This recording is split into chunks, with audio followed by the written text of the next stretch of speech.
Taejun leaned forward, his dark eyes so much like Min-ho's, but filled with warmth Min-ho had never possessed. So this is like proving a point? Something like that. I want him to see who we are as a family. I want him to understand that his opinion of us was wrong. Are you nervous? Jae-min asked, always attuned to others' emotions. Jia considered the question. No, sweetheart. I'm not nervous anymore.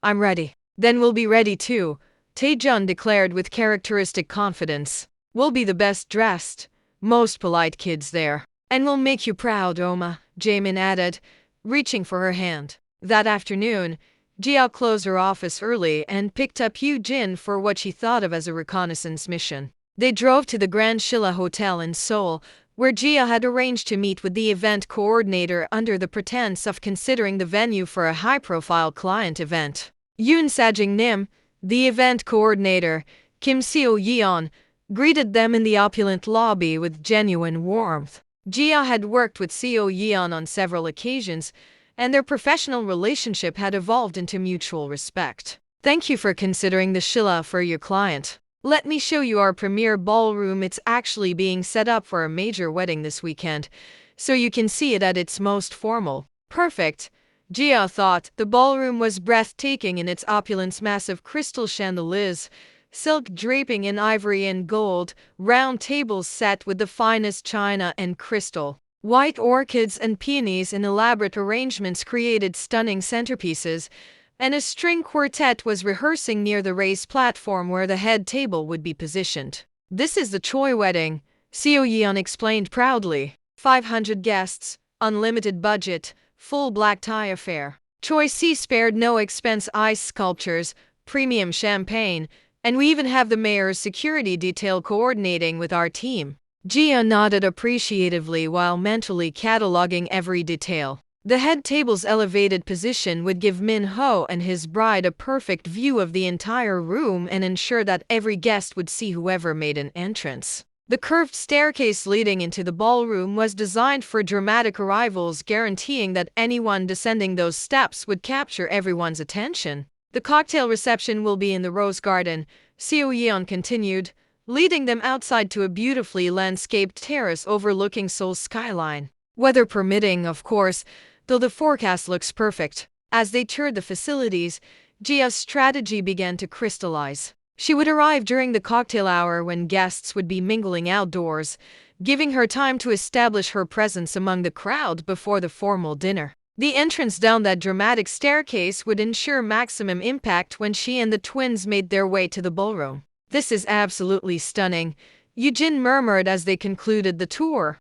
Are you sure you're ready for this level of spectacle? I've never been more ready for anything in my life, Jia replied with quiet conviction. The following Saturday, Jia and Yoo-jin embarked on what Yoo-jin had dubbed Operation Transformation Phase 2. Their first stop was the Shinsegae department store in Gangnam, where Jia had an appointment with a personal shopper she'd worked with for several important business events. I need something absolutely spectacular, Jia told the stylist. Black tie wedding guest, and I want to make an unforgettable impression. This is probably the most important entrance I'll ever make. The stylist's eyes lit up with the challenge. What's your budget? Whatever it takes to be perfect, Jia said without hesitation. 3 hours later, they had found the ideal ensemble, a stunning midnight blue hanbok by designer Lee Young-hee that had been modernized with elegant Western elements. The jeogori was fitted and sophisticated, while the chima flowed like liquid silk. The color was dramatic, bringing out Jia's dark eyes and complementing her skin tone beautifully. The design was unmistakably expensive and current, clearly the work of a master designer who understood both tradition and modernity. Aigu, Jia, yeah, you look like you should be on a magazine cover, Yoo-jin breathed as Jia emerged from the dressing room for the final fitting. That's exactly the look I want, Jia replied, studying herself in the three-way mirror. This wasn't just clothing, it was armor, confidence made visible. The twins were easy to prepare but just as important to dress well. At the formal wear shop, the boys treated choosing their suits seriously, like young men who understood the meaning of the day. Do we look right for a big occasion? Jae-min asked, fixing his tie in the mirror. You both look like young gentlemen, Gia said with warmth. But remember, how you act matters as much as how you look. Don't worry, Oma, Taejun said confidently, standing tall in his fitted jacket. We know what to do at formal gatherings. He was right. Thanks to the events and dinners Gia had taken them to while growing up, both boys were comfortable in elegant places and knew how to behave with calm confidence. In the week before the ceremony, Gia focused on preparation with her usual care. She arranged her stylist to confirm transport and even called a photographer to capture the day. She wanted to keep this memory how far they had come together. Beyond the outer details, Gia also prepared her thoughts and emotions. She practiced conversations, imagined different outcomes, and kept her composure. Feeling nervous? Eugene asked that evening as they sat together, checking the final plans. Not really, Gia replied with a soft smile. I feel calm. It's like I'm finishing a story that's waited a long time for its ending. Eugene smiled. You've changed so much. You look strong. Gia nodded.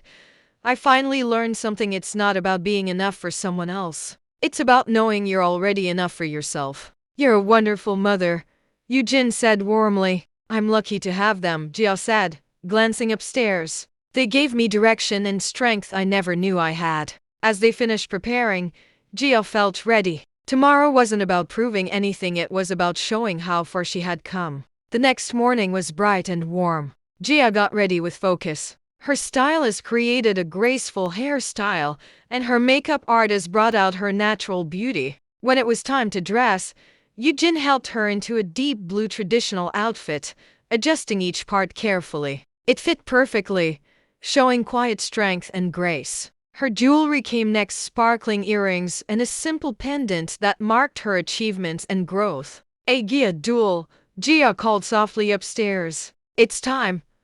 Taejun and Jaemin came down in matching suits, looking polished and mature. Gia smiled, holding back tears of pride. Do we look okay, Oma? Jaemin asked quietly. You look perfect, Gia said gently. Exactly like the young man you're becoming, Taejun smiled. Are you ready to show everyone who we are? Gia smiled back, calm and certain. Yes. I think the time has come.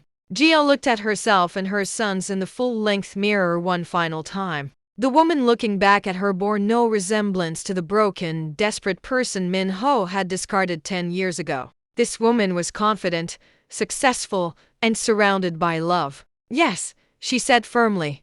I'm ready. As their car service arrived precisely on time, Gia felt a strange sense of completion. For 10 years, she'd been building toward this moment without even knowing it. Every late night studying, every business success, every proud moment with her sons had been preparing her for this moment. Min Ho thought he was inviting the old Gia to witness his triumph. Instead, he was about to meet the woman she'd become in his absence and discover exactly what he'd been foolish enough to throw away. Let's go show someone what a terrible mistake looks like, she said quietly as they settled into the car. Tonight, Choi Min Ho would learn that some people don't stay broken. Some people rebuild themselves into something stronger, more beautiful, and infinitely more valuable than what they'd been before. The Blacktown car pulled up to the Grand Shilla Hotel at precisely 7:15, fashionably late, as Gia had planned. Through the tinted windows, she could see elegantly dressed guests mingling on the rose garden terrace, champagne glasses catching the golden light of the setting sun. Are you ready, Gia duel? Gia asked, checking Taejun and Jaemin one final time. Both twins sat straight in their seats, looking remarkably composed for 10-year-olds about to attend what was clearly the social event of the season. We're ready, Oma, Taejun said with quiet confidence. Remember what we practiced: firm handshakes, eye contact, and manasio bangap sumnada when introduced to adults. Jaemin nodded solemnly. And we stay close to you unless you tell us otherwise. We're representing our family tonight. Gia's heart swelled with pride. These weren't just well-behaved children, they were young gentlemen who would hold their own in any company. The driver opened their door, and Gia stepped out first. The midnight blue hanbok flowed around her elegantly, and she could feel the subtle shift in energy as nearby guests noticed her arrival. She was no longer the uncertain young woman who'd once felt intimidated by fancy venues. Tonight, She belonged here more than most of the guests inside. Tae-jun and Jae-min flanked her on either side, their matching tuxedos perfectly tailored, their bearing confident but respectful. Together, the three of them looked like what they were, a family of substance and success who had earned their place in any room. Yoon Sajing-nim, the maitre d' Kim Dong-hyun, greeted her with genuine warmth and recognition. What a pleasure to see you again. Your work on the Hyundai corporate celebration was absolutely magnificent. Jia smiled, remembering the several high-profile events she'd coordinated at this hotel over the past 2 years. Thank you, Kim Si. We're here for the Choi Park wedding. Of course, the cocktail reception is in the Rose Garden, and dinner will begin in the main ballroom at 8. May I say, you and your young gentleman look absolutely stunning this evening. As they walked through the hotel's opulent lobby toward the garden terrace, Jia caught glimpses of herself and the boys in the mirrored walls. They looked like they'd stepped out of the pages of a luxury lifestyle magazine, elegant, confident, and clearly accustomed to this level of sophistication. The moment they stepped onto the terrace, Jia felt the ripple effect that always accompanied a truly dramatic entrance. Conversations didn't stop abruptly, but there was a subtle shift in energy, a turning of heads, the kind of curious attention that successful, beautiful people naturally command. My goodness, she heard a woman whisper to her companion. Who is that stunning woman with those handsome boys? They look like they should be in Seoul Life magazine. I don't recognize them, another voice murmured, but they're clearly somebody important. Look at that hanbok, that's Lee Young-hee, if I've ever seen it. Jia accepted a champagne flute from a passing waiter and surveyed the crowd with practiced ease. She recognized several faces from her own professional and social circles, politicians, business leaders, cultural figures she'd encountered through elegance events or her community involvement. These were Min-ho's people now, the elite circle he'd always aspired to join. What Min-ho didn't realize was that many of these people were also Jia's people, now earned through her own merit rather than marriage. Yoon Sajing-nim, a familiar voice called out, and Jia turned to see Senator Kim's wife approaching with obvious delight. I had no idea you'd be here. You look absolutely radiant, my dear. Kim Bin, how lovely to see you, Jia replied warmly. Allow me to introduce my sons Tae-jun and Jae-min. Both boys stepped forward with perfect manners, offering polite bows and warm smiles that immediately charmed the older woman. What delightful young men, Senator Kim's wife said, clearly impressed by their poise. Are you enjoying your summer break from school? Yes, Bin, Tae-jun replied with easy confidence. We're looking forward to starting 6th grade at Bisan International School in the fall. This summer, we've been helping our Oma with some of her charity events. Bisan International Excellent School, my grandson attends there as well. She turned back to Jia with curious interest. I didn't realize you knew the bride and groom. Jia's smile didn't waver, though she could feel the weight of careful attention from nearby guests who were clearly listening. I have a connection to the groom from years past. I thought it would be appropriate to attend his celebration. As Senator Kim's wife moved on, Jia noticed more familiar faces beginning to approach, not with cautious curiosity, but with the warmth reserved for respected colleagues and friends. Yoon Sajing-nim, another voice called out, and Jia found herself greeting Dr. Lee Min-jun, Seoul's deputy mayor. I didn't expect to see you here. How wonderful.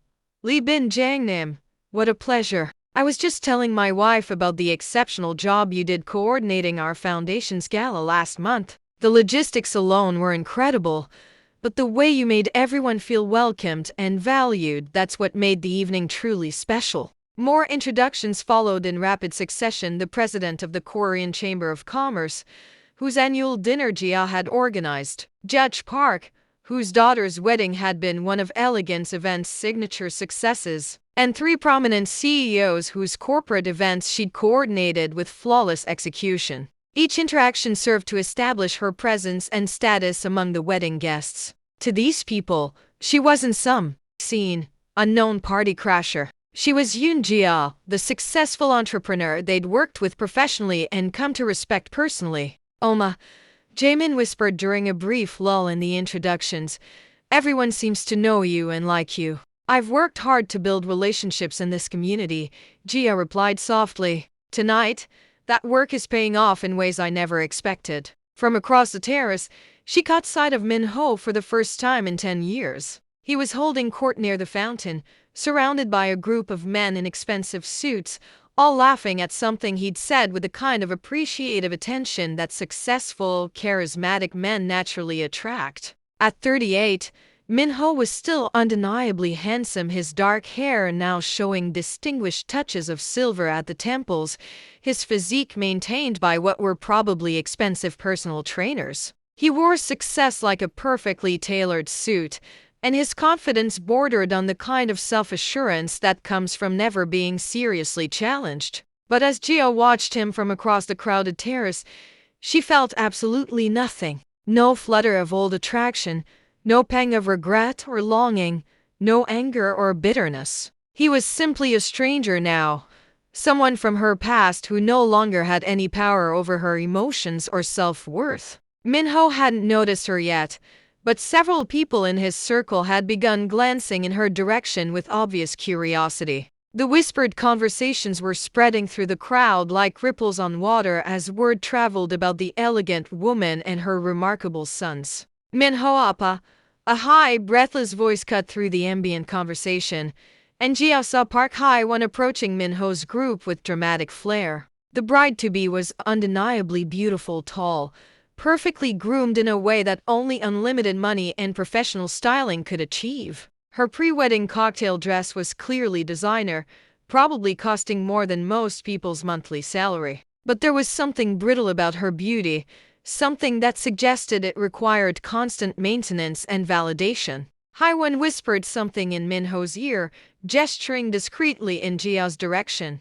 Gia watched as Min-ho's expression shifted from casual attention to sharp focus, his eyes scanning the crowd until they landed directly on her. The moment their gazes met across the crowded terrace, Gia saw Min-ho's face transform completely. First confusion, as if he was seeing a mirage. Then recognition, followed by what could only be described as shock as he took in her elegant appearance and obvious comfort in these expensive surroundings. This was clearly not the broken, desperate woman he'd expected to see. This was not someone who could be dismissed or pitied. This was a woman who obviously belonged in this world of wealth and influence, who commanded respect and attention in her own right. But it wasn't until Min-ho's gaze shifted to Tae-jun and Jae-min, standing confidently beside their mother like young princes, that Gia saw true comprehension dawn in his eyes. Tae-jun, with his strong jaw and natural authority, was unmistakably Min-ho's son.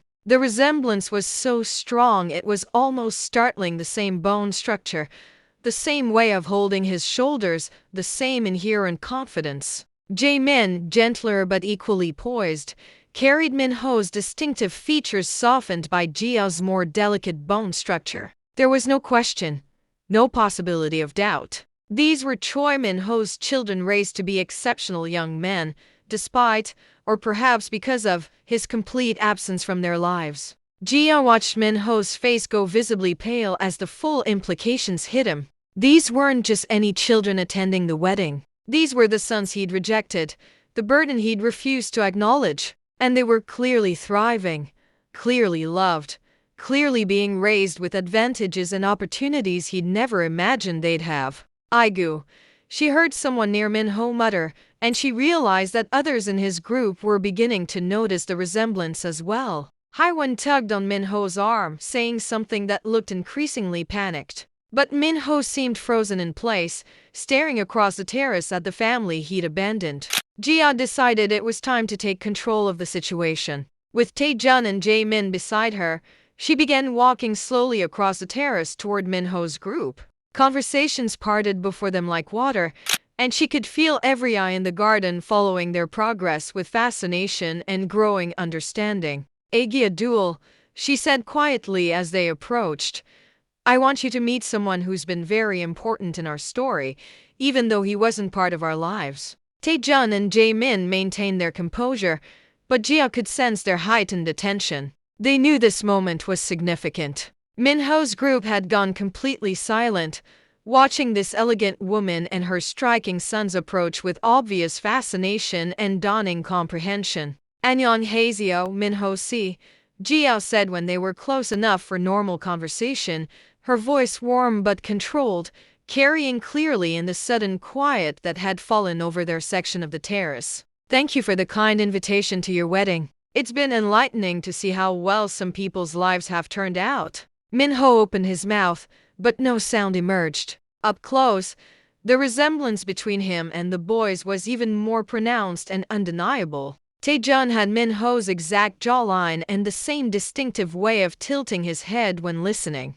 Jaemin had Minho's dark eyebrows and the same elegant nose. "These are my sons," Jia continued smoothly, her voice carrying with perfect clarity. "Choi Taejun and Choi Jaemin. Agia Duel, this is Mr. Choi, the groom we came to congratulate." Both boys stepped forward with the impeccable manners Jia had taught them, offering polite bows and appropriate greetings. But Jia could see Minho's hand trembling as he automatically returned Taejun's bow, his eyes searching the boy's face with growing recognition and what might have been the first stirrings of regret. How old are they?" Minho asked, his voice thick with shock. 10, Jia replied calmly. "They'll be 11 in February. Twins, as you can see." The math was simple enough for everyone present to calculate instantly. 10 years ago, Minho would have been married to Jia. These children would have been born during or just after their marriage. Haiwon's eyes widened as she looked between Minho and the boys, clearly beginning to understand the situation with growing horror. "Minho appa," Haiwon said slowly, her voice rising with disbelief. "Are these?" "Yes," Jia answered for him, her voice carrying clearly in the sudden quiet that had fallen over not just their group, but most of the terrace. "These are Minho-sized sons, the children he chose not to be part of their lives." The silence that followed was deafening. Around them, other guests were beginning to pick up on the drama unfolding, whispered conversations spreading the revelation through the crowd like wildfire. Minho looked like he'd been struck by lightning, his face cycling through emotions too quickly to track. Haiwon appeared to be in complete shock, her perfectly made-up face frozen in an expression of horrified realization. But Jia felt only a deep sense of satisfaction and completion. This was the moment she'd been building toward for 10 years, not to destroy Minho, but to show him exactly what he'd thrown away through his own choices. "Chukahamnida on your wedding," she said graciously, her voice carrying across the increasingly quiet terrace. "I hope you'll both be very happy together." As she turned to walk away with Taejun and Jaemin, Jia heard Haiwon's voice rising behind them in what sounded like the beginning of a very public and very emotional conversation. The evening was just beginning, and already Minho's perfect wedding was starting to unravel in the most spectacular way possible.